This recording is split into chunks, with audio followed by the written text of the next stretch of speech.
I'll be honest with you. My son looked me straight in the eye, grinned and said loud enough for everyone at the barbecue to hear, "Dad, you'll never be half the man Richard is." For a second, all I could hear was the hiss of burgers dripping grease onto the grill. Nobody laughed. Nobody rushed to smooth it over. Richard lowered the beer bottle he'd been holding and stared at the grass like he'd suddenly found it fascinating. My ex-wife, Melissa, pressed her lips together, but didn't say a word. Claire looked from Ethan to me with a confused little smile, waiting for someone to explain what was supposed to be funny. I stood there holding a paper plate with a hamburger I'd barely touched. Then I smiled. "Good." Ethan frowned. "What?" I set the plate on the patio table and reached for my truck keys. "If Richard's the better man," I said evenly, "then let him pay from now on." Claire blinked. "What do you mean?" "You'll find out." I walked to my old Ford F-150 without another word. Nobody followed me. Rain started before I reached Interstate 70. It wasn't much at first, just enough to smear the windshield and make the wipers squeak across the glass. My left knee throbbed every time I moved from the gas pedal to the brake. The orthopedic doctor called it normal wear for a man who'd spent nearly 40 years climbing attic ladders, crawling through crawl spaces, and hauling furnaces that weighed more than some refrigerators. I called it earning a living. Sports radio filled the cab, but I wasn't listening. My mind had already wandered somewhere else. Back to a February morning almost 20 years earlier. The kind of Ohio winter that froze your eyelashes. I'd spent 14 hours replacing rooftop heating units at a school outside Newark. By the time I drove toward Columbus, every decent restaurant had closed. Dinner was a stale turkey sandwich from a gas station. When I finally got home, Ethan had already fallen asleep. His Little League trophy sat on the kitchen counter. Melissa told me he'd hit a triple. "I saved you some cake," she'd said. I remember staring at that slice longer than I should have. I'd missed another game, not because I wanted to, because overtime paid the mortgage. Another memory followed before I could stop it. 8 years ago, the divorce papers were still sitting on my dining room table. Ethan had been 25, old enough to understand that marriages sometimes failed, young enough to think it was somebody's fault. He came over one evening to pick up a few boxes. Before he left, I stopped him on the porch. "I don't care what happens between your mom and me," I told him. "I'll always have your back." He nodded without saying much. At the time, I believed promises like that were simple. You make them. You keep them. Nobody warns you that someday keeping them might cost you your dignity. By the time I pulled into downtown Columbus, the rain had turned steady. Most people would have gone home after a day like that. Instead, I parked outside my attorney's office. The lights were still on. Linda Parker had handled my divorce years earlier. Then she'd helped me create something I hoped Ethan would never need to think about. The Sullivan Family Trust. She looked up as I stepped inside. "Jack, you still working?" She smiled. Apparently. Her assistant had already gone home. The office was quiet except for the air conditioner humming overhead. She noticed my expression almost immediately. "What happened?" I sat down carefully, easing pressure off my knee. "My son finally told me the truth." She waited. She'd been practicing law too long to interrupt silence. Finally, I said, "Terminate every automatic payment." Her face didn't change. She simply folded her hands together. "Everything," I nodded. "The mortgage assistance." She made a note. "The daycare." Another note. "Property taxes, medical reimbursements, home repairs." Her pen stopped moving. She looked over the top of her glasses. "Are you certain?" I stared through the office window toward High Street. People hurried beneath umbrellas. A city bus hissed to a stop. Life kept moving. Funny how it always does, even when yours feels like it's standing still. I've spent 4 years making sure Ethan never had to worry about unexpected bills. Linda nodded. "I know. He doesn't know they're coming from me." "I know. He thinks somebody else is carrying him." Another quiet nod. Then she asked the hardest question. "Is this about proving a point?" I thought about answering too quickly. Instead, I took a long breath. "No." She waited. "I'm done protecting someone from consequences he insists don't exist." For several seconds, neither of us spoke. Then she slid one document across the desk. "If you sign this today, the scheduled trust disbursements stop immediately. A few have already cleared for this month." "How long?" "The first missed payment should become noticeable in about 10 days. 10 days. 4 years of invisible support, ending in 10 days. I signed my name. My handwriting looked older than I remembered. Linda gathered the paperwork into a folder but didn't file it right away. "I've known you a long time, Jack." "I know." "I don't think you're angry." "I'm not. So what are you—" I considered the question. "Tired." She gave a small, understanding smile. "I believe you." The rain had stopped when I walked back outside. The sidewalks glistened beneath the streetlights.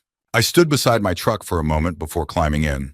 For the first time in years, I wondered what my weekends might look like if I wasn't quietly solving somebody else's emergencies. Maybe I'd finally finish repairing the porch.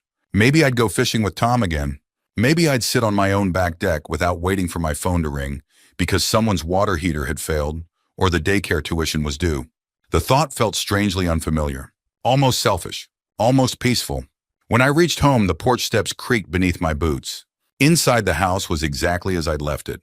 One recliner, one coffee mug drying beside the sink, one baseball game replaying softly on television. I poured myself a cup of coffee, even though it was nearly 9 at night. Old habits.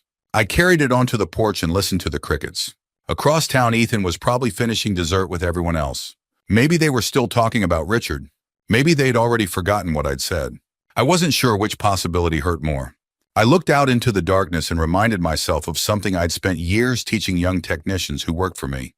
A furnace doesn't fail the day it stops blowing warm air. It fails long before that. You just don't notice until the house gets cold. 10 days from now, the first payment would quietly disappear. Nobody would notice. Not yet. The first week after I signed those papers was almost disappointingly quiet. Nothing happened, or at least nothing that anybody could see. I still woke up at 6 every morning. I still carried my coffee out to the porch before the neighborhood came alive. Mrs. Donnelly across the street still walked her golden retriever at exactly 6:30, waving the same way she had for years. If you'd looked at my life from the outside, you would have thought nothing had changed. But somewhere deep inside a stack of electronic transactions, one automatic payment simply never arrived. No phone calls, no angry texts, no emergencies, just silence. For nearly 10 days. The first crack appeared on a Tuesday afternoon. I was replacing a loose railing on my porch when my phone buzzed. It was Ethan. For a second, I considered letting it ring. Instead, I answered. Hey, hi, Dad. His voice sounded normal. Too normal. You busy? Depends. I just wondered if you've seen Claire. I frowned. Why, she's running errands. Then she's probably running errands. A nervous laugh. Yeah. He hesitated. You ever have problems with daycare billing? I kept driving the screw into the railing. What kind of problems? They emailed Claire saying this month's tuition hasn't been paid. They make mistakes sometimes. That's what I figured. You call them, Claire's handling it. I'm sure it'll get sorted out. Another pause. Yeah, probably. We hung up less than a minute later. He never asked me for money. He never mentioned the trust, because he still didn't know it existed. 3 days later, another payment quietly failed to arrive. This time it was larger. The supplemental mortgage payment. That Friday afternoon, Claire opened the mailbox. Ethan, he looked up from his laptop. What? Did you miss a mortgage payment? He frowned. No, she held up the envelope. It says we're short. He stood and took the notice. I've got automatic withdrawals. So why would they send this? I don't know. Claire watched him read the letter twice. You should call the bank. I will. Instead, he called Richard. I didn't hear that conversation until much later. Claire told me about it months afterward. She said Ethan put the phone on speaker while she made dinner. Richard answered after 3 rings. Hey, buddy. Richard, we got some kind of mortgage notice. Oh, they're saying we're behind. You know anything about that? A short silence. Then Richard chuckled. Probably some paperwork delay. You sure? Absolutely. I'll make a few calls. I've got a commercial closing Thursday. So, give me a couple days. Ethan relaxed almost immediately. Okay, Claire didn't. Ohio summers have a way of sneaking up on you. 1 week you're opening windows at night. The next you're sweating before breakfast. 3 weeks after the barbecue, Columbus hit 94 degrees. Humidity thick enough to chew. Around noon, my phone buzzed again. This time it was Claire. I almost didn't answer. Not because I was angry. Because I already knew why she was calling. Hi, Claire. I'm sorry to bother you. You never bother me. She sounded exhausted. Our air conditioner stopped. I looked across my garage at the shelves where I'd kept HVAC tools for decades. Even retired, I still had enough equipment to diagnose almost anything. Normally, I'd already be grabbing my tool bag. When did it quit? This morning. The fan running? Yes. Cold air. No, she sighed. It's 86 degrees inside. I closed my eyes. Little Lily hated the heat. I remembered that. Did you call anyone? One company came already. And they quoted $2,480. I knew that number wasn't outrageous. Compressors weren't cheap anymore. Still, it wasn't money they had sitting around. Claire lowered her voice. Ethan said maybe you could look at it. There it was. The request I'd been expecting. I rested one hand on my workbench. I'm retired. I know. I'm sorry. She sounded embarrassed. I just thought, I understand. She waited. So did I. Finally, she whispered, okay. The call ended gently. No argument. No guilt. But after I set the phone down, I stood there staring at my toolbox for a long time. Every instinct I'd built over 40 years told me to get in my truck. Fix the unit. Take care of my family. Instead, I walked into the kitchen and poured another cup of coffee. It tasted bitter. That weekend, I drove to Grove City for physical therapy. The therapist stretched my knee until it burned. You've been overcompensating for years, she said. I've been told that. Your body keeps score. Funny. So do families. After therapy, I met my old Army buddy Tom at Hoover Reservoir. We hadn't fished together in almost 2 years. Mostly because every weekend I'd been helping Ethan with something. Fence repairs, water heaters, garage doors.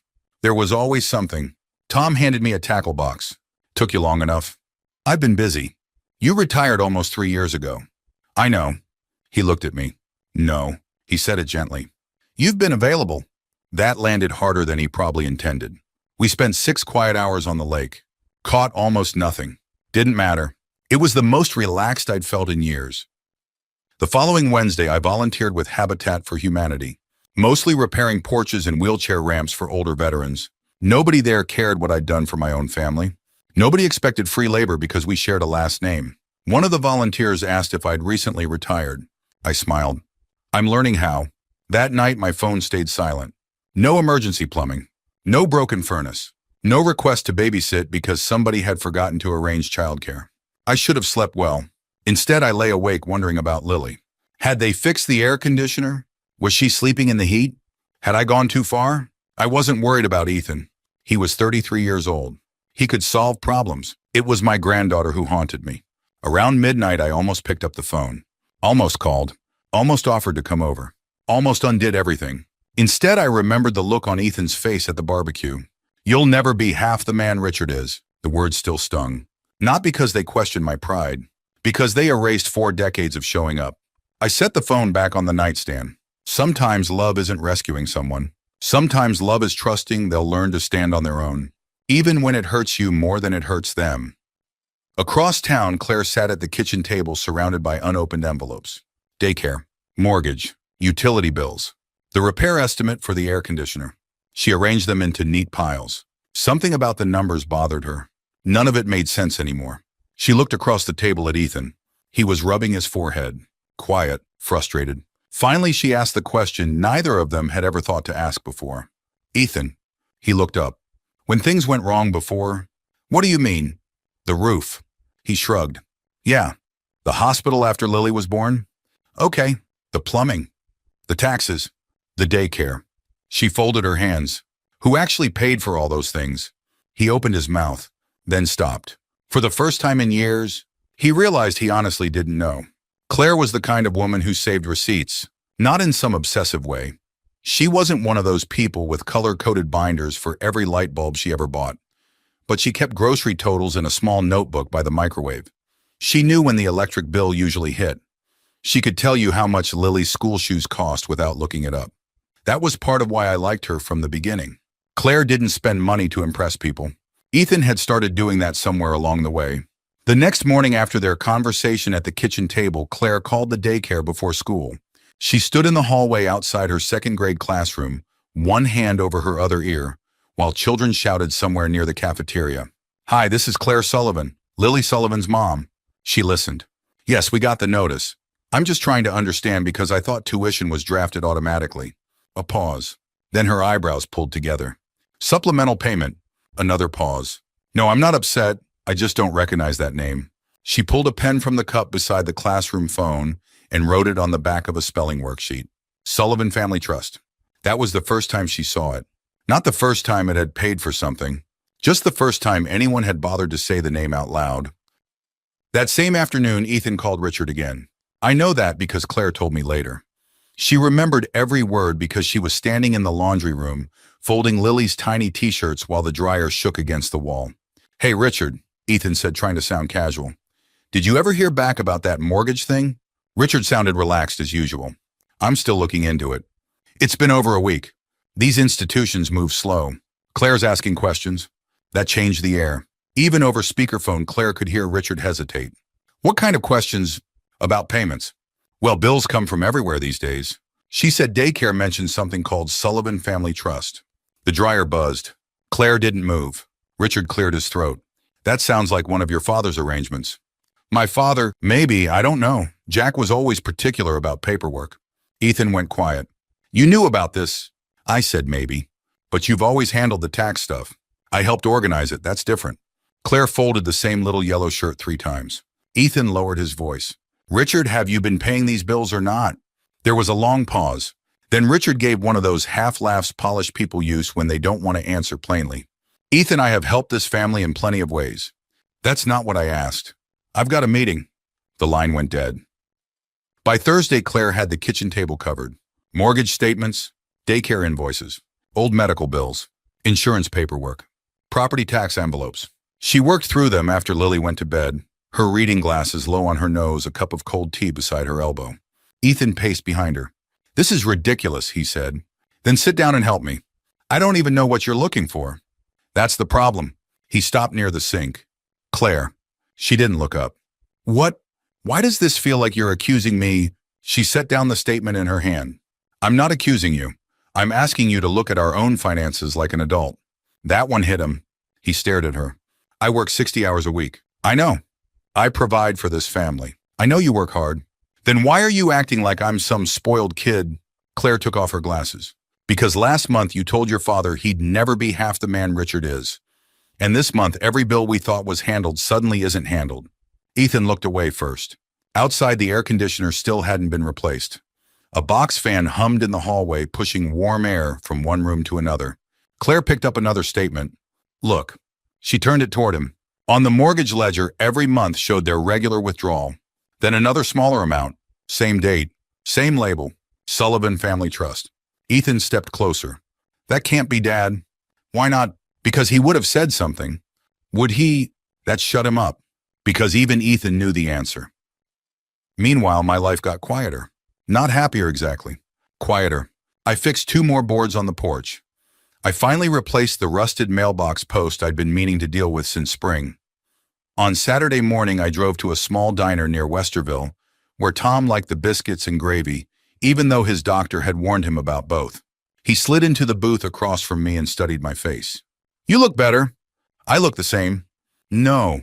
You look like a man who stopped carrying a refrigerator up the stairs. I laughed despite myself. The waitress poured coffee. Tom waited until she left. Your boy called once, and he asked if I stopped helping somehow. What did you say? I stirred my coffee slowly. I haven't answered yet. Tom leaned back. Jack. I know. You don't owe him a courtroom presentation. No, but you owe yourself the truth. I looked out the window at cars passing along State Street. The truth won't make me feel better. No, he said, but lies keep charging interest. That was Tom. He could make a fishing trip sound like a sermon if you let him. That evening, Ethan finally texted me. No apology. No explanation. Just one sentence. Did you stop helping somehow? I sat in my recliner with the baseball game muted and stared at the screen until it dimmed. I typed, I helped because I loved you. Deleted it. Typed, you should ask Richard. Deleted that too. Then, I didn't stop being your father. I stopped being your bank. I stared at that one longest. Too sharp. Too satisfying. Too close to what I wanted to say, which meant it probably wasn't what I should say. Finally, I wrote, I'm sure Richard has it covered. I hit send before I could change my mind. The reply came almost immediately. What does that mean? I didn't answer. I set the phone face down on the side table and turned the sound back on. The Reds were losing. Somehow that felt about right. 2 days later, Claire requested copies of older mortgage records. The bank employee asked how far back. 4 years, Claire said. Ethan stood beside her in the branch lobby, shifting his weight like a man waiting outside the principal's office. 4 years, he whispered. Yes. Claire, this is a lot. She looked at him calmly. So are the bills. They waited 20 minutes in stiff chairs under a television playing muted news. Lily was with a neighbor. Ethan kept checking his phone. Claire kept her hands folded around her purse strap. When the banker finally came back, she handed Claire a printed packet. There are recurring supplemental payments from an external account. Claire's mouth went dry. Can you tell us whose account? The banker shook her head. Not directly, but the payment memo appears on several records. Claire turned the first page. There it was again. Sullivan Family Trust. Ethan took the packet from her and flipped through the pages faster and faster. Every month. Every year. Quiet, steady, and visible. His face changed as he read. At first disbelief. Then anger. Then something smaller. Something closer to shame. Claire's voice softened. Ethan. He didn't answer. He just stared at the name printed again and again, like the paper had opened a door he wasn't ready to walk through. And for the first time since that barbecue, he understood this wasn't a billing mistake. It was a mirror. Claire came to my house on a Friday afternoon without calling first. I was on the porch when she pulled into the driveway, kneeling beside the steps with a pry bar in one hand and a box of deck screws open beside my knee. The July heat had finally eased a little, but the air still felt heavy. A cicada buzzed from the maple tree near the curb, loud enough to drown out the traffic 2 streets over. She sat in her car for a moment after turning off the engine. I could see her through the windshield, both hands on the wheel, head lowered. That was when I knew. She wasn't there to borrow money. She was there because the truth had started knocking, and nobody inside her house wanted to answer the door. I wiped my hands on a rag and stood slowly. My knee brace showed beneath the torn denim at my left leg. I usually kept it hidden, not out of pride exactly, but because people look at a brace and start talking to you like you're already halfway gone. Claire stepped out holding a folder against her chest. Hi, Jack. Hi, sweetheart. Her mouth trembled a little when I said that. I'm sorry for just showing up. You don't need an appointment to come here. She glanced at the porch boards. I can come back. If you do, these steps will still be ugly. A small laugh slipped out of her. Not much, just enough to break the stiffness between us. I opened the front door. Come inside, it's cooler. My house wasn't fancy. It never had been. A brown recliner near the window, a bookshelf full of manuals, old baseball books, and framed pictures of Ethan growing up. One photo of Lily at 2 years old sat on the mantel holding a melting popsicle and grinning like she'd discovered fire. Claire noticed it right away. She walked over and touched the edge of the frame. She still makes that face. I know. You do. I smiled. Claire, I may not talk much, but I do pay attention. That one landed between us heavier than I meant it to. She lowered her eyes. I think we've missed a lot. I nodded toward the kitchen table. Sit down. She did. I poured 2 glasses of iced tea, mostly to give my hands something ordinary to do. When I set hers down, she still had both palms pressed flat against the folder she'd brought. Did Ethan come with you? I asked. No. Does he know you're here? She shook her head. He thinks I'm at Target. That's a dangerous place to be with a teacher's paycheck. She smiled faintly, then took a breath. Jack, I need to ask you something. I sat across from her. All right. She opened her folder and pulled out photocopies from the bank. The label was circled in blue pen. Sullivan Family Trust. Is this you? For years I'd imagined that question coming with anger. Or accusation. Or maybe Ethan slamming papers onto my table, demanding to know why I had made him look foolish. But Claire asked quietly, like someone afraid the answer might hurt more than the confusion. Yes, I said. She stared at me. All of it? Most of it? What does most mean? I stood and went to the small cabinet beside my desk. Second drawer, left side. A man can hide the truth from people, but he usually still knows exactly where he put it. I took out a thin manila folder and a black USB drive.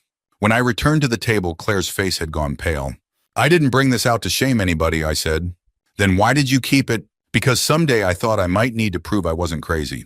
She looked down. I slid the folder toward her. Inside were copies of payments, mortgage supplements, daycare tuition, property taxes, emergency plumbing after the downstairs bathroom flooded, a roof repair from the spring storm 2 years back. Several invoices from my old company all marked the same way. Paid internal account. Claire turned each page slowly. She didn't cry at first. That came later. At first she just looked stunned, like her mind was refusing to let the numbers become real. This was $4,000, she whispered. The roof. Ethan said Richard helped with that. I know. Her eyes lifted. You knew he said that, I suspected. Why didn't you correct him? I looked toward the window. Outside, a squirrel ran along the fence rail. At first, because it didn't matter.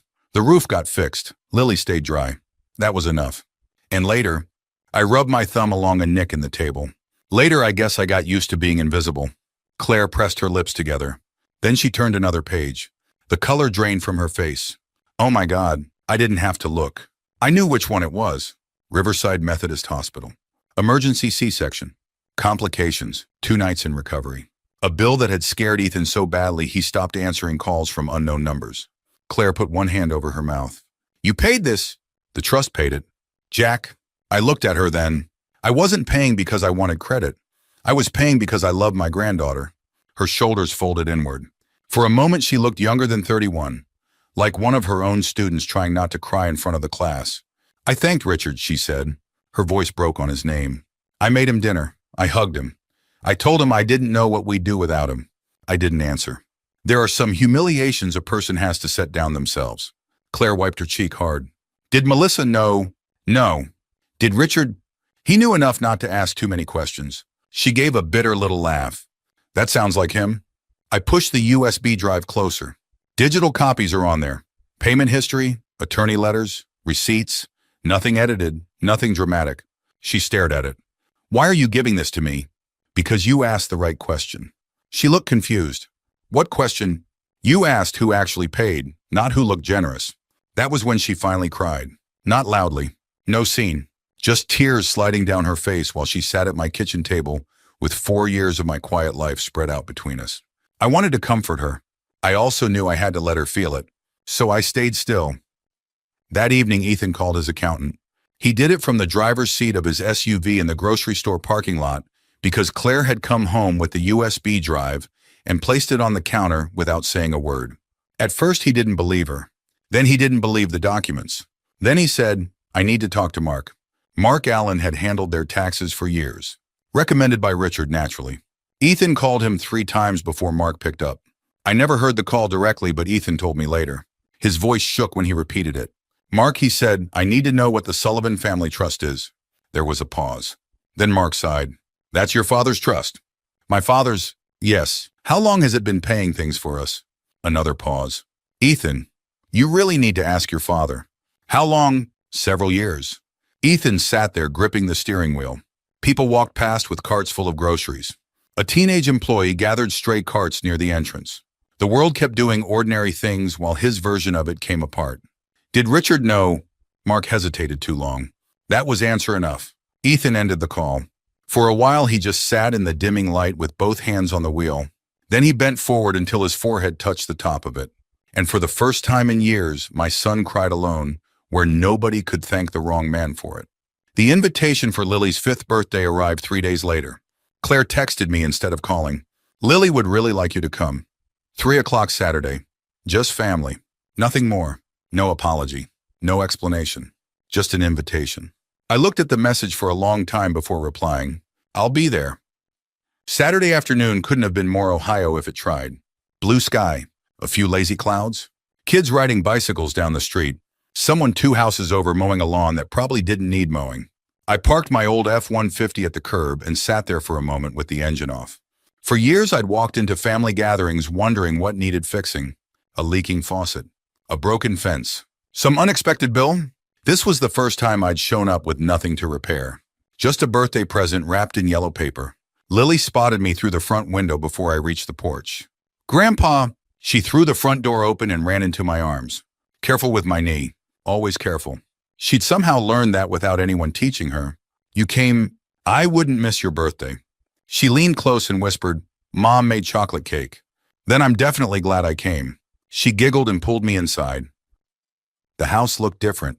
Not physically, emotionally. The television was off. No music played.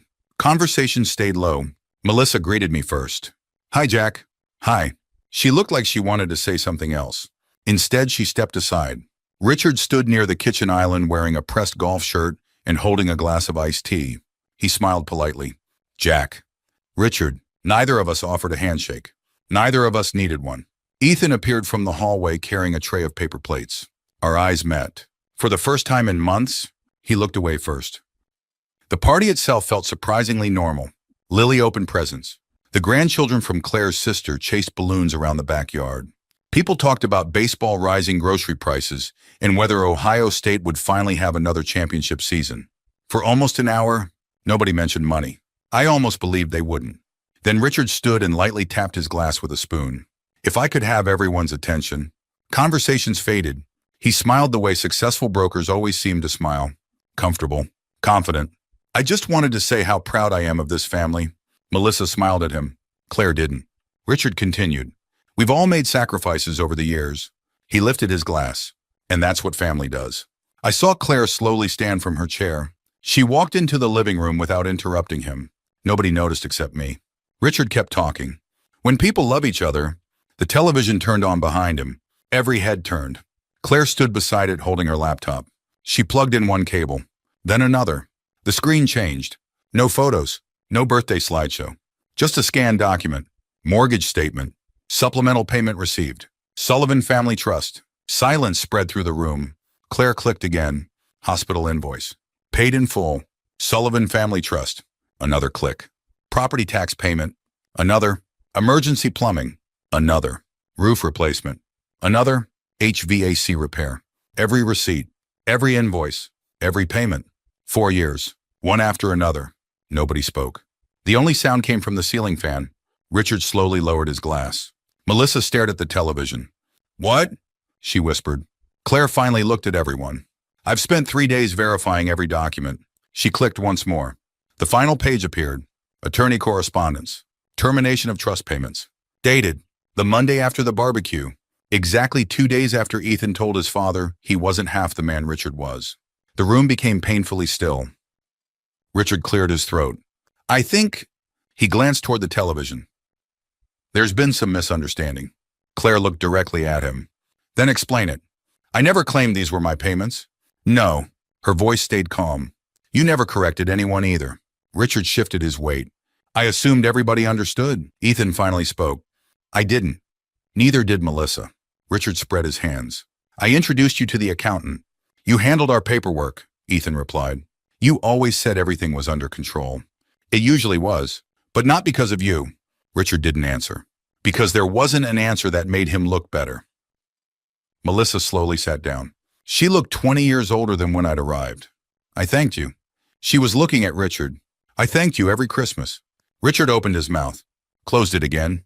Melissa turned toward me. Jack, her voice cracked. I thought, I know. No, tears filled her eyes. I never asked. She covered her mouth. I never once asked where any of it came from. I shook my head gently. It's over. No, she wiped her face. It's not. Then Ethan stood. I'd seen him nervous before. Job interviews. His wedding. The day Lily was born. I'd never seen him look this broken. He walked across the room until we were only a few feet apart. Everyone else disappeared. He looked like the little boy who used to wait by the front window for my truck headlights after late jobs. I'm sorry. Barely louder than a whisper. I didn't lose my father that day. His eyes filled. I threw him away. Nobody moved. I took a slow breath. I never stopped loving you. He nodded, crying openly now.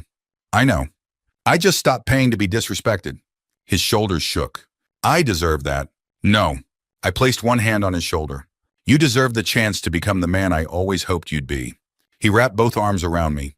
Not quickly, not dramatically.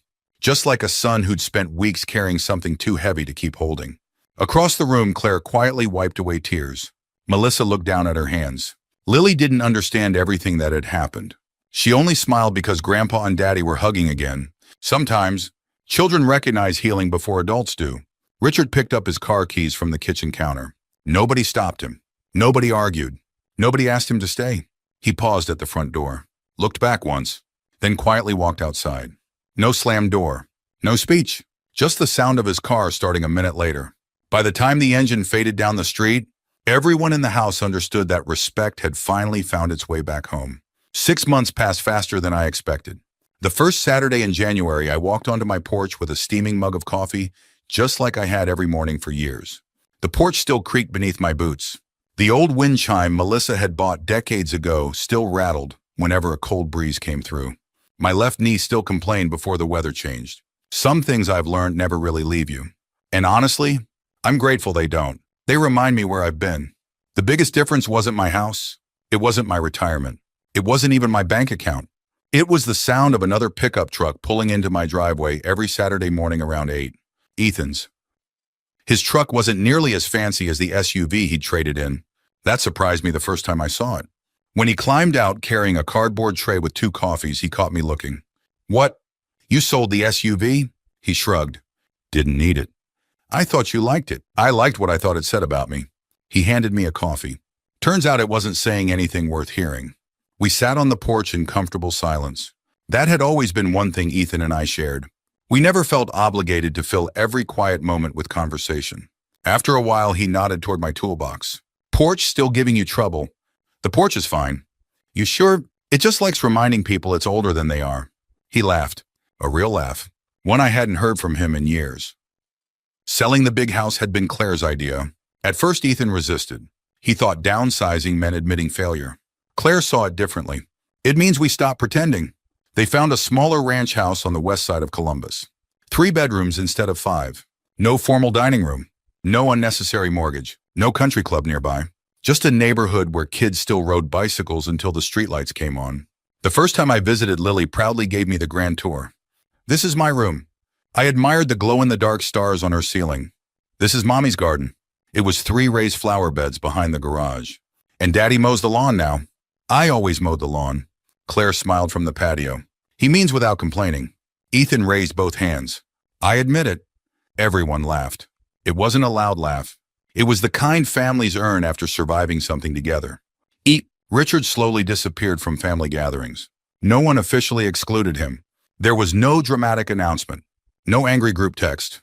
People simply stopped calling him first. Stopped assuming. Stopped confusing confidence with character. I heard through mutual friends that he was still selling commercial real estate. Still successful. Still polished. I honestly wished him well. Resentment is heavier than any furnace I ever carried. At 61, I wasn't interested in lifting unnecessary weight anymore. Melissa came by one afternoon carrying a pie she'd baked herself. Apple, always my favorite. She stood awkwardly on the porch until I invited her inside. I owe you something, she said. You don't owe me pie. She smiled sadly. No. She set the pie on the kitchen counter. I owe you an apology. I leaned against the sink. You don't have to. I do. Her eyes wandered around the room. I spent years believing the story that made my life easier. I didn't interrupt. I should have asked more questions. She swallowed. I should have defended you when Ethan compared you to Richard. I could have defended myself. That's not the point. She was right. It wasn't. After a long silence, I cut 2 slices of pie. We ate at the kitchen table where we'd once helped Ethan with algebra homework. Nobody tried to rewrite history. Some mistakes don't disappear. They simply become places where people choose to do better. A few weeks later, Ethan asked if I wanted to go fishing. Just the 2 of us. We drove to Hoover Reservoir before sunrise. The lake was smooth as glass. Steam drifted off the water. For nearly an hour, we focused on our fishing lines instead of each other. Eventually, Ethan cleared his throat. Dad, yeah. Can I ask you something? Go ahead. He stared across the water. Why didn't you ever tell me? I already knew what he meant. About the trust. He nodded. About any of it. I reeled my line in slowly before answering. When you were little, did you ever thank the furnace for keeping the house warm? He frowned. No. You just expected it to work. I guess. That's how I saw helping. He looked down. But I should have known. Maybe. I would have treated you differently. I smiled gently. I wasn't helping, so you'd treat me differently. The line between us went quiet again. A flock of geese crossed overhead. Finally, Ethan said, I don't know if I'll ever forgive myself. I shook my head. Don't waste your life trying to repay me. He looked over. Then what do I do? Take care of your family. I will. And when Lily grows up, he waited. Teach her that the people who love you the most aren't always the loudest people in the room.